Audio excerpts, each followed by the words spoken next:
اور تیرے لیے پیغام ہی بدل گئے, قانون بدل گئے, عدالتیں بدل گئی, قوانین بدل گئے. ابو بکر کیا کرتا ہے؟ کرتا تو کچھ نہیں دوستو. میں اپنے گھر میں جاتا ہوں تو اپنی چہرے کو ایسے حضور کی دہلیز کو تکتا رہتا ہوں, جب بھی آمنہ کا لال باہر آئے میں فوراً آپ کی خدمت میں آ جاؤں.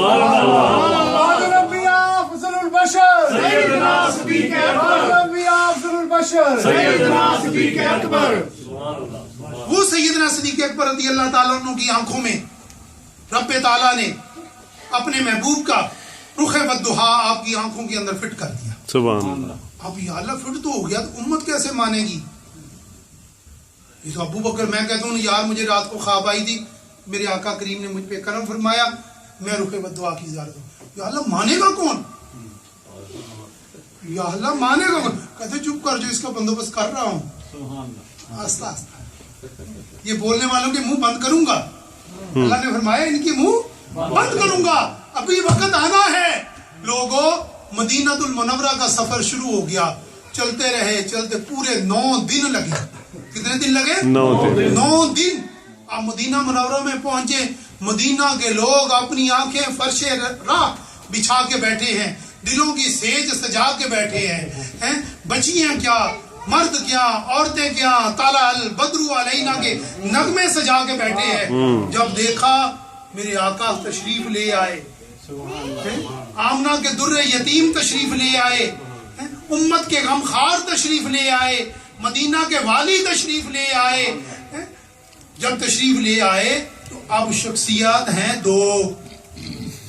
شخصیات ہیں 2. اب امت میں تفرقہ پڑ گیا. کیا ہو گیا؟ ایک کہتا ہے یہ محمد ہے, دوسرے کہتے ہیں یہ محمد ہے. سبحان اللہ. پہچاننا مشکل ہو گئی کیونکہ 3 دن کا عکس پڑ چکا تھا, 3 راتوں کا عکس پڑ چکا تھا. شکل بھی بدلی, صورت بھی بدلی, سیرت بھی بدلی, قسامت بھی بدلی. رب نے ہر شے بدل کے ابو بکر کی امت نے پہچاننے سے انکار کر دیا. محمد کون ہے؟ یہ ابو بکر. سبحان اللہ. واہ واہ واہ واہ. اللہ نے پورا نظام ہی بدل دیا. اب بدل دیا, وہ بھی پروانہ رسول تھا, وہ غلام رسول تھا, وہ اس سے بڑھ کر بارگاہ مصطفیٰ کا ادب کسی نے نہ کیا جو ابو بکر نے کیا.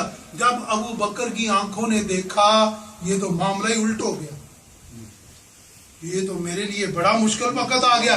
آپ نے فوراً اپنی دستار اتاری یا اپنا کپڑا اتارا, اٹھا کے نبی کریم صلی اللہ علیہ وسلم کے سر انور پہ کھڑا, ان کے ساتھ چلنا شروع ہو گئے.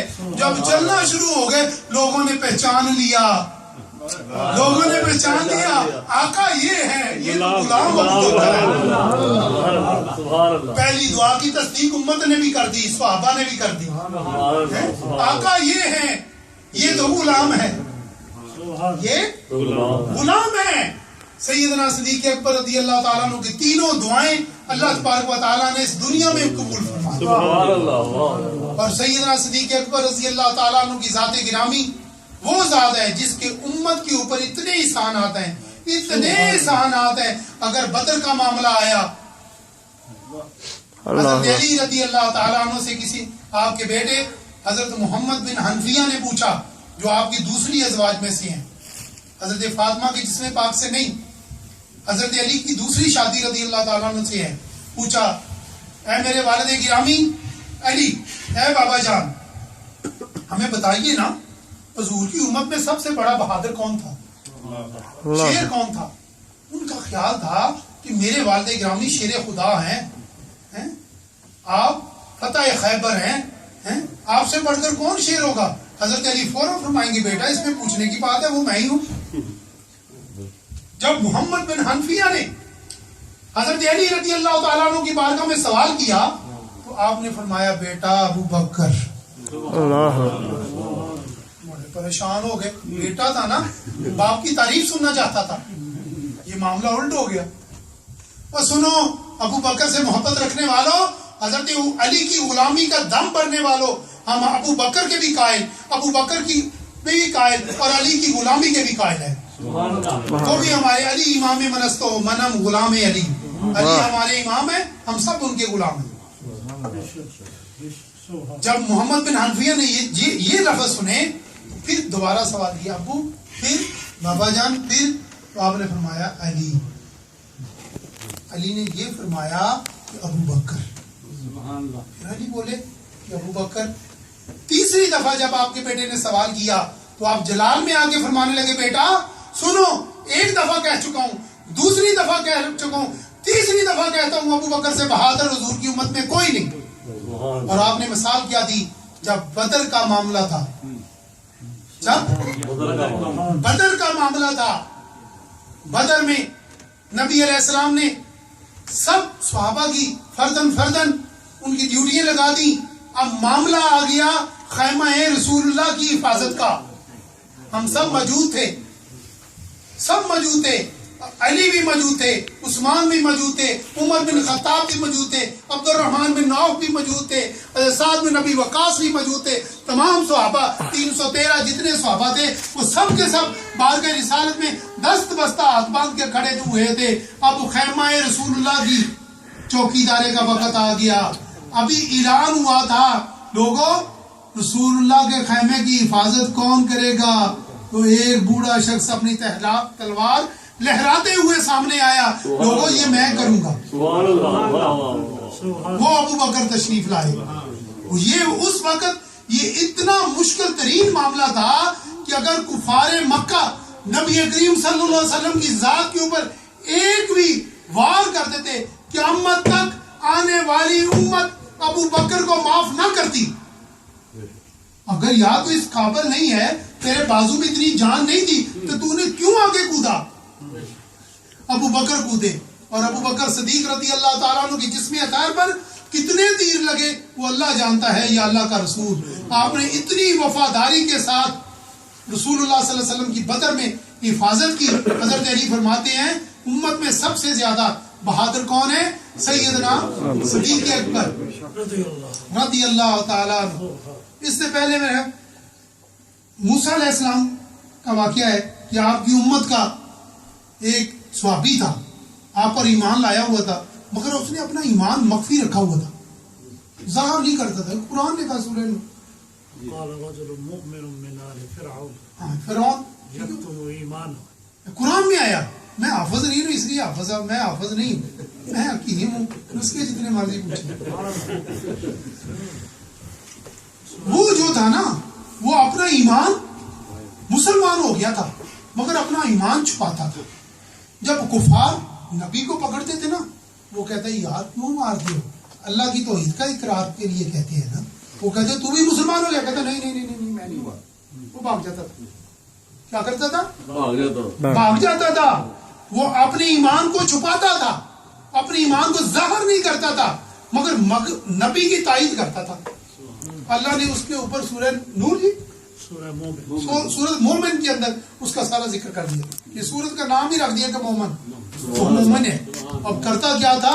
اپنے ایمان کو چھپاتا تھا, نبی کی پشت پناہی کرتا تھا تھوڑی مگر ظاہر نہیں کرتا تھا. مگر یہ حضور کی امت کا مومن جو ہے ابو بکر, جب مکہ والوں نے نبی علیہ السلام پر حملہ کیا, ٹھیک, ابو بکر کے چہرے انور کے اوپر اتنی آئی چوٹیں, اتنی آنکھ اور ماتھا اور یہ رخسار ایک برابر ہو گئے. جسم کے اوپر اتنے زخم آئے کہ بندہ گن نہ سکے. جب آپ کے والدین آپ کے قبیلے والے اٹھا کے آپ کو گھر لے گئے تو جب آپ کو ہوش آئی اس سے پہلے قبیلے والوں نے یہ ارادہ کیا ہم ان کا قصاص لیں گے, بدلہ لیں گے جنہوں نے ابو بکر کو مارا ہے. جب آپ کو ہوش آیا نا تو آپ نے پوچھا میری بات چھوڑو, میرے محبوب کی بات تو بتاؤ نا. میرے محبوب کی بات بتاؤ وہ کیسے تھے. مکہ والوں کو آپ اکثر فرماتے تھے اور رسول اللہ کو کیوں پوچھتے ہو, انہوں نے تو اعلان کیا ایک چیز بیچنے والا بازار میں آیا اس نے بیچی, خریدی تو ابو بکر نے ہے, اگر مقابلہ کرنا تو میرا کرو. اپنے ایمان کو ظاہر فرماتے تھے کفار کے سامنے, اپنے ایمان کو ظاہر کرتے تھے, کہتے ایمان تو میں لے کے آیا ہوں, انہوں نے اعلان کیا ہے, انہوں نے ایک چیز کی تصدیق کی ہے, میں نے اس کو مانا ہے, انہوں نے دعوت دی, میں نے اقرار کر لیا, اب مجرم تو میں ہوں نا, میرے ساتھ مقابلہ کرو. وہ ابو بکر کی ذات ہے. آپ کی والدہ ماجدہ رضی اللہ وہ بھی صحابی ہے. اتنی شان کسی آدم سے لے کر رسول اللہ صلی اللہ علیہ وسلم سے پہلے جتنے نبی آئے کسی بندے کو یہ شرف حاصل ہی ہوا جس کی 4 پشتیں صحابی ہوں. سبحان اللہ سبحان اللہ. میرے آقا ابو بکر وہ ہیں خود صحابی، باپ صحابی، ماں صحابی، بیٹے صحابی، پوتے صحابی، دوترے صحابی، سبحان اللہ داماد بھی صحابی. سبحان اللہ. ہیں؟ 4 پشتیں آپ کی صحابیہ ہیں. آپ کی والدہ ماجدہ فرماتی ہیں ابھی ابو بکر کی ولادت نہیں ہوئی. جب میں مکہ میں اپنے خداؤں کے سامنے جاتی تھی نا، مجھ سے جھکا نہیں جاتا تھا. مجھے غیب سے آواز آتی تھی اما جی یہ نہیں ہے یہ وہ نہیں ہے. اس ابو بکر کی جو ابھی ماں کے رحم میں ہے اللہ کی توحید کا اقرار کر رہا ہے اور نبی کی رسالت کا. اور رسول اللہ صلی اللہ علیہ وسلم نے فرمایا ابو بکر کی وہ ذات ہے جس نے مجھ پر ایمان لانے سے مجھ سے کوئی دلیل بھی نہیں مانگی. بغیر دلیل کے مسلمان ہو گئے. دوستو حضرت علی رضی اللہ تعالیٰ عنہ کی شان، سیدنا عثمان غنی رضی اللہ تعالیٰ عنہ کی شان اتنی زیادہ ہے جس کو بندہ بیان کرنا چاہے تو نہیں کر سکتا.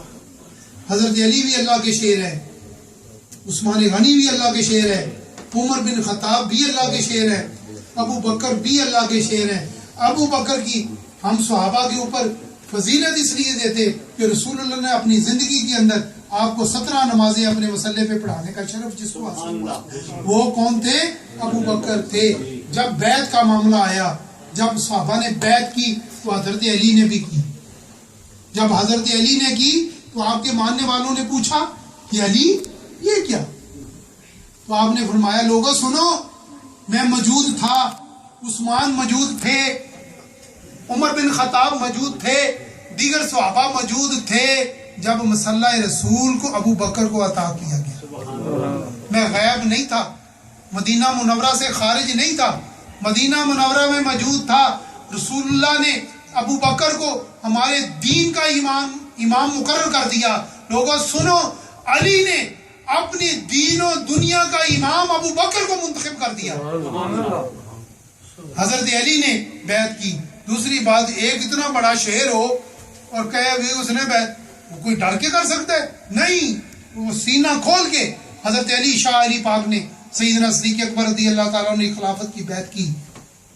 اور سیدنا صدیق اکبر نے بھی اہل بیعت کا حق اسی طرح ادا کیا جس طرح حق ادا کرنے کا حق تھا. اللہ پاک ہمیں ان نفوس قدسیہ کے بتلائے ہوئے راستوں پر عمل کرنے کی توفیق عطا فرمائے، ان کے احکامات پر عمل کرنے کی توفیق عطا فرمائے اور محبت صحابہ عطا فرمائے، محبت اہل بیت عطا فرمائے. سیدہ فاطمہ سلام اللہ علیہ کی اولاد کی قدموں کے ساتھ بھی محبت ہے. اس ہمارے حضرت احمد رضا خان فاضل بریلوی رحمۃ اللہ علیہ نے تو قصہ ہی ختم کر دیا. یا رسول اللہ تجھ سے در سے ہے سگ سے ہے نسبت مجھ کو، میرے گلے میں بھی ہے دور کا ڈورا تیرا. یا رسول اللہ ہماری نسبت کیا پوچھتے ہیں؟ ہم تو آپ کے آل اولاد کے سگوں کے بھی سگ ہیں، سگوں کے بھی سگ ہیں. سید ہمارے سروں کا تاج ہیں، ہم ان کے غلام ہیں، ہماری اتنی پہچان ہے. ابو بکر ہمارے سروں کا تاج ہے، خلیفہ اول ہے، بالفصل ہے، خلیفۃ المسلمین ہے.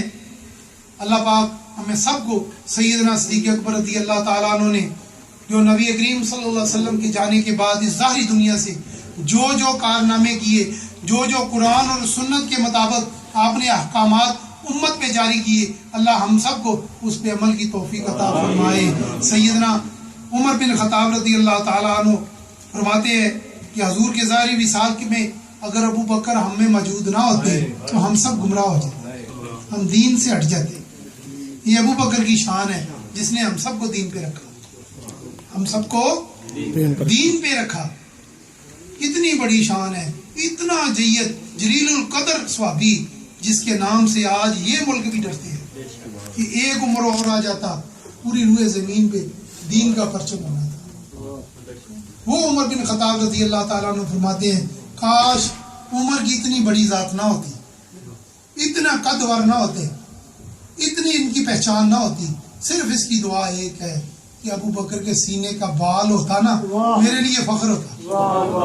ابو عمر کچھ نہ چاہتا، عمر کی اتنی حیثیت نہ ہوتی، اتنی شخصیت نہ ہوتی، ابو بکر کے سینہ اطہر کا ایک بال ہوتا، بال جو سینے پہ ایک عمر کی یہ خوش قسمتی تھی. اس ابو بکر کو کون شان بیان کر سکتا ہے. اللہ پاک ہم سب کا حامی و ناصر ہو. اور دوسری بات, جس طرح میں نے جمعے پہ عرض کیا تھا کہ میں آیا تھا 1 مہینے کے لیے تھا, مگر منگل والے دن شاید مجھے واپس جانا ہے. میری والدہ کی طبیعت ٹھیک نہیں. آج بھی میں نے پوچھا ہے تو انہوں نے کہا نہیں تو واپس آ جاؤ, مجھے واپس جانا ہے. منگل والے دن فلائٹ جاتی ہے میرے گھر ٹرکش ایئر لائن. منگل والے دن میں نے 2 دن میں آپ کے پاس ہوں, کل اتوار کا اور اس کے بعد پیر کا. منگل والے دن صبح 9 بجے میں نے انشاءاللہ زندگی رہی تو پھر ملیں گے انشاءاللہ. جب تک زندگی ہے, اگر اس دنیا میں نہ مل سکے تو انشاءاللہ اللہ کے نبی نے فرمایا ہے دنیا کے اندر جس گروہ کے ساتھ تم تعلق رکھو گے, جس پارٹی کے ساتھ تعلق رکھو گے, جن افراد کے ساتھ تعلق رکھو گے, جس معاشرے کے ساتھ تعلق رکھو گے, قیامت کے دن اسی کے ساتھ اٹھائے جاؤ گے. ہم خوش نصیب ہیں. ہمارا معاشرہ صحابہ کا, حضور کی اہل بیت کا, اولیاء اکرام کا, ابدالوں کا, کتبوں کا, غوثوں کا, کلندروں کا. ہم ادھر بیٹھ کے بھی دیکھو انہی کا نام لے رہے ہیں. انشاءاللہ اس دنیا میں نہیں تو آخرت میں ملاقات ہونی ہے انشاءاللہ. میرے میاں شیر ربانی شرپوری رحمت اللہ علیہ فرمایا کرتے تھے, اور بیلیو رب کریم نے اس دنیا دے اتنے ساڑھے بیلیاں دے بڑی خیر کر دی, پر قیامت والے دن جو ہونی ہے دنیا دیکھنی. کیوں نہیں ہے؟ تو ہم غلام ہیں سیدنا صدیق اکبر رضی اللہ تعالیٰ عنہ کے. جب رسول اللہ نے فرما دیا کہ ان کے احسانات کا بدلہ اللہ ہی دے گا, تو اللہ ہمارے ساتھ بھی جو ان کے ماننے والے ہیں ایک علیحدہ سلوک ہوگا. اور کب ہوگا؟ جب آپ کی پیروی کریں گے, رسول اللہ کی اتباع کریں گے. یہ جتنے ینگ دوست مجھے نظر آ رہے ہیں, ان سب سے میری ریکویسٹ ہے, یار یہ بابیوں نے مسجد آباد نہیں کرنی. یہ تو بس ہے اپنی زندگی میں آ رہے ہیں جا رہے ہیں, ان کا کام ٹھیک ہے جتنا انہوں نے کیا, مگر آپ کی گردن کے اوپر یہ وزن ہے کہ اس مسجد کو آباد کریں, اس مسجد میں پنجگانہ نماز ادا کریں, اس مسجد کے معاملات میں آپ شامل ہو, اس کی تعمیر و تعمیر میں ترقی میں آپ اس کے ساتھ شامل ہوں, ان بزرگوں کا سہارا بنیں, ان سے اپنا فیض لے لیں. کل ایک دن آنے والا ہے, انہوں نے ہمارے درمیان میں نہیں ہونا, پھر ہم نے ترسنا ہے یار فلاں حاجی صاحب بڑے چنگے سی ہوندے سی تے انج کہندے سی. اس دن پھر ہم نے اس وقت کو ڈھونڈنا ہے کہ وہ کاش وہ وقت ہمیں مل جاتا.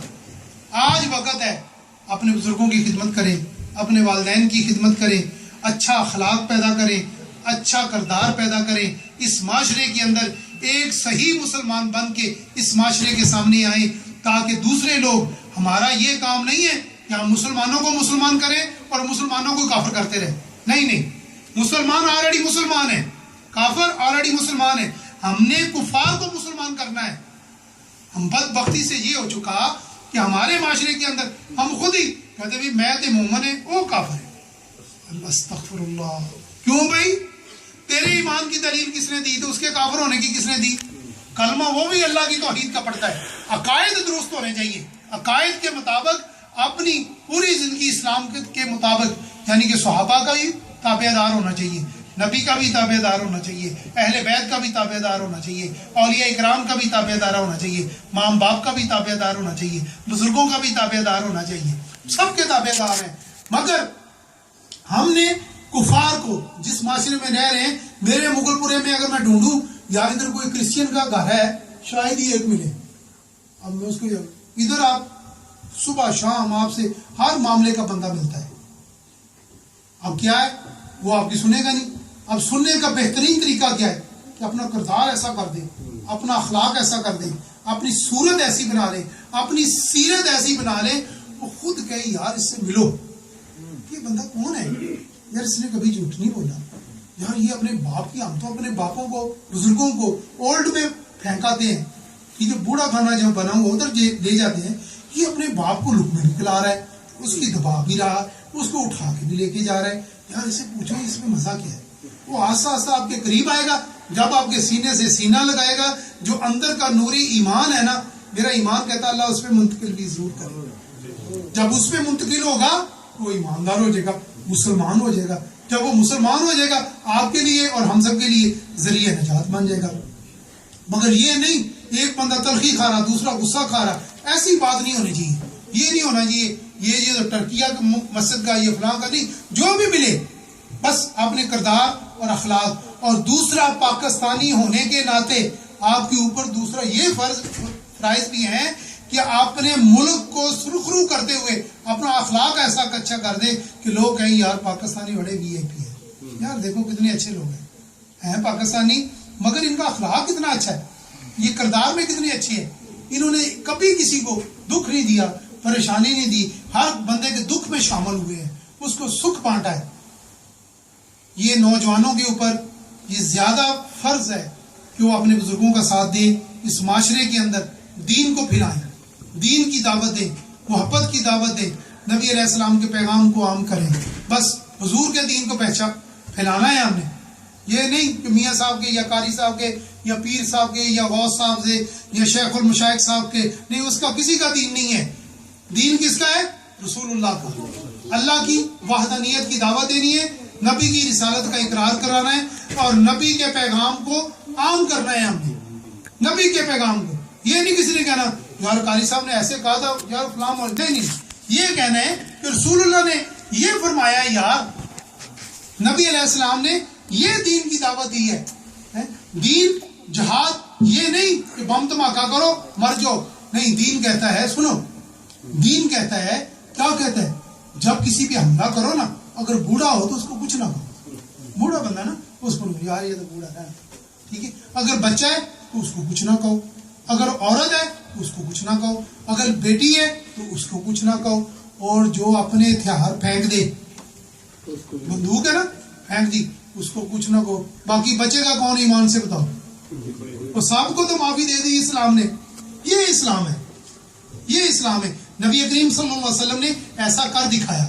جب فتح مکہ ہوا تو آپ نے جو خطبہ دیا اپنے صحابہ سے, کہ آپ نے فرمایا لوگوں سنو, جو مکے کا سردار, اسلام کا سب سے بڑا دشمن ابو سفیان ہے, جو بعد میں مسلمان ہو گئے, صحابی رسول بن گئے رضی اللہ تعالیٰ عنہ. ایک بات اور یاد رکھیں, ایک بندہ مثلا میں ہوں, میں کہتا ہوں یار میں نے 40 سال تو نماز نہیں پڑھی, روزے نہیں رکھے, اللہ کی نافرمانی کرتا رہا, اب مسجد میں جاؤں گا تو وہ کیا کہیں گے, قاری صاحب وہ تو آگے ہیں, ایسے نہیں کہنا. اس کی پچھلی گزری ہوئی زندگی کا تذکرہ کرنا گناہ ہے. وہ معافی مانگ کے آیا ہے اللہ کی بارگاہ میں, ممکن ہے اللہ اس کو معاف کر دے, تجھے تیری پکڑ ہو جائے کہ تو نے میرے بندے کو ایسے کہا تھا, تجھے معافی مانگنے کا موقع ہی نہ دے, بغیر معافی اس دنیا سے چلا جائے. نہیں, ایسے نہیں کہنا. ٹھیک, جب اس بندے کو آ گیا ہے, الحمدللہ. مکے میں جب رسول اللہ صلی اللہ علیہ وسلم داخل ہوئے تو آپ نے اپنے صحابہ سے فرمایا لوگوں سنو, جو ابو سفیان کے گھر میں داخل ہو جائے اس کو کچھ نہیں کہنا. رسول اللہ وہ تو اسلام کا بہت بڑا دشمن ہے, اس نے تو بڑی اسلام کو اذیتیں پہنچائی ہیں. فرمایا نہیں, وہ مکے کا سردار تو ہے, سردار کا حق ہے, جو اس کی پناہ میں آ جائے اس کو پناہ ملنی چاہیے. صحابہ نے کہا یا رسول اللہ امنا صدقنا, یا رسول اللہ مان لیا. اپنے مائیں جو بوڑھے ہیں ان کو کچھ نہ کہا جائے, یا رسول اللہ ٹھیک ہے. جو بچے ہیں ان کو کچھ نہ کہا جائے, یا رسول اللہ ٹھیک ہے. جو عورتیں ہیں ان کو کچھ نہ کہا جائے. جو اپنی عبادت گاہوں کے اندر داخل ہو جائیں, بے شک وہ چرچ ہے یا مندر ہے, جو کچھ بھی ہے اس کے اندر داخل ہو کے دروازے بند کر لیں, ان کو کچھ نہ کہا جائے. جو مکے میں داخل ہو جائے ان کو کچھ نہ کہا جائے. صحابہ نے ظاہر ہے جو ہمارے ذہن میں سوال اٹھتا ہے ان کے ذہن میں بھی اٹھا ہوگا, یا رسول اللہ بچا کون, جنگ کن سے کرنی ہے, جنگ کن سے کرنی ہے. اللہ کے نبی نے فرمایا دیکھنا جنگ ہوتی. جب یہ اعلان مکے کی در و دیوار میں پھیل گیا, مکے کے کوچے کوچے میں پھیل گیا, ہر چھوٹے بڑے کی کان کے اندر یہ گھس گیا, تو ابو سفیان نے کہا لوگوں آؤ آج میرے ہاتھ باندھو, اس نبی پیغمبر کی دہلیز پہ لے کے. سبحان اللہ. جس کا اسلام اتنا پاکیزہ ہے, لطیف ہے, میں تو بھولا ہی رہا. ابو سفیان اسی ٹائم آقا کی بارگاہ میں آئے اور مسلمان ہو گئے, مسلمان ہو گئے. یہ ہے اسلامی معاشرہ جو ہم دینا چاہتے ہیں, ہر بندے کو اس کی پیغام پہنچانا چاہتے ہیں. لوگوں اسلامی معاشرہ لے کے چلو, ہر چھوٹے بڑے کو اپنے سینے سے لگاؤ, سینے سے لگاؤ. معاف کرنے کی عادت بنا لو, اپنی معاف کرنے کی عادت بنا لو. کوئی بندہ کوئی بات کہتا نا, اسی ٹائم کو میں نے اللہ کے لیے معاف کیا, میں نے اللہ کے لیے معاف کیا. اس کو سینے سے لگا دو. جب تم کچھ برائیاں ایسی ہیں جو بندے خود کرتے ہیں، بعد میں اس کی توبہ کر لیتے ہیں، مگر وہ اپنی ان برائیوں میں 4 بندوں کو اور شامل کر لیتے ہیں.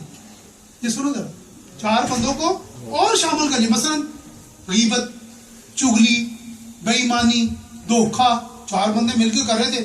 بعد میں مجھے دھیان آ گیا اس نے کہا یار میں تو معافی مانگتا ہوں، آج کے بعد میں تمہارے گروپ میں نہیں ہوں، میں جا رہا ہوں، یا اللہ مجھے معاف کر دے. یعنی کہ یہ اس نے تو معافی مانگ لی، ابتدا بھی اس نے کی تھی، اور ہم باقی بچ گئے 3. اب ہم کر نہ سکے، اللہ نے ہمیں زندگی کا موقع نہ دیا، ہم اس دنیا سے چلے گئے. اب چلے گئے مگر معافی نہ مانگ سکے، مگر میری وجہ سے یہ 3 بندے گمراہ ہو گئے، دنیا سے ایمان کے بغیر چلے گئے. روزے قیامت اللہ شاہد ہے، جب تمہاری نیکیاں اللہ کی بارگاہ میں جائیں گی تو ان بندوں کی بھی جائیں گی. وہ اپنی بدیوں کی وجہ سے جب انہیں جہنم ملے گی تو وہ بندے پکاریں گے مولا ہماری ابتدا تو اس نے کی تھی، تو نے اس کو جنت دی ہے نا اس کی نیکیوں کے بدلے، مگر ہماری ان بدیوں کی ابتدا کرنے والا تو فلاں بندہ تھا، تو نے اسے جنت دے دی. اللہ اس کی تصدیق کرے گا، اس کو بھی ساتھ جنت میں داخل کرے گا. اس لیے میں آپ سے گزارش کرتا ہوں کہ توبہ کرنے کی عادت بنائیں، استغفار کرنے کی عادت بنائیں، اور معاف کرنے کی عادت بنائیں. ہر بندے کو معاف کرو، معاف کرو. کسی نے آپ پہ زیادتی کر دی، یار آمنہ کے لال سے بڑی تو کسی کے اوپر زیادتی نہیں نہ ہوئی. مکے والوں نے کوڑے پھینکے، رستے میں کانٹے بچھائے، پتھر مارے طائف کے لوگوں نے. اللہ کے نبی نے فرمایا اے جبریل یہ مجھے جانتے نہیں ہیں، کہ اللہ ان کو سمجھ عطا کر دے گا، ایک دن سمجھ آ جائے گی، یہ مسلمان ہو جائیں گے. آپ بھی اسی طرح کے یار اس کو اس بات کی سمجھ نہیں تھی، کوئی بات نہیں، جب اس کو سمجھ آئے گی نا یہ خود ہی مان لے گا، کیا ہے کوئی بات نہیں، کہتا تو کہتا ہے. یہ اللہ کے بندوں کا شیوا ہے. دوستو یہ دنیا جس میں ہم رہ رہے ہیں یہ چند لمحات کی ہے. یہ اگر ان پھولوں کی سیج ہوتی، ان پھولوں کی، یہ پھول کو آپ دیکھیں، یہ پھول ہے نا اس کے ساتھ کتنے کانٹے لگے ہوئے ہیں. اس پھول کی آپ جگرا دیکھیں، اس کی اذیتیں مشقتیں دیکھیں، ان کانٹوں سے گزر کے نکلا ہے، ان کانٹوں سے گزر کے آیا ہے، آپ کو خوشبو چاہیے. دنیا اسی طرح ہے، یہ کانٹے ہیں، آپ نے ان سے گزرنا ہے، گزر کے جنت تجری من تحتہا الانہار، پھر اس میں داخل ہونا. اور جو بندہ سمجھے یہ دنیا ہے، یہ اس کی بھول ہے، یہ اس کی نادانی ہے، وہ بھولا ہوا ہے اس معاشرے کے اندر. یہ دنیا پھول نہیں ہے دوستو، خدا را یہ پھول نہیں ہے. اگر یہ پھولوں کی سیج ہوتی تو آمنہ کے قدموں کے نیچے بچتی، صحابہ اکرام کے قدموں کے نیچے بچتی. رسول اللہ کو اتنی مشکلات کا سامنا کرنا پڑا. نبی علیہ السلام نے خود فرمایا اس دنیا کے اندر اللہ کی بارگاہ میں سب سے زیادہ محمد رسول اللہ، اور جن جن نبیوں کو سب سے زیادہ پریشانیاں آئیں ان سب میں سب سے زیادہ آمنہ کے لال کو آئی. اگر یہ پھولوں کی سیج ہوتی، تخت سکندر ہی ہوتا، یہ عیش و آرام کی جگہ ہوتی، پیغمبروں، نبیوں، ولیوں اور صحابہ کو ملتی. جب ان کو نہیں ملی تو ہم کس بات کی مولی؟ ذرا سوچو نا. تو یار ہم جب گناہ کرتے ہیں کبھی سوچا ہے کہ یار میں یہ گناہ کر رہا ہوں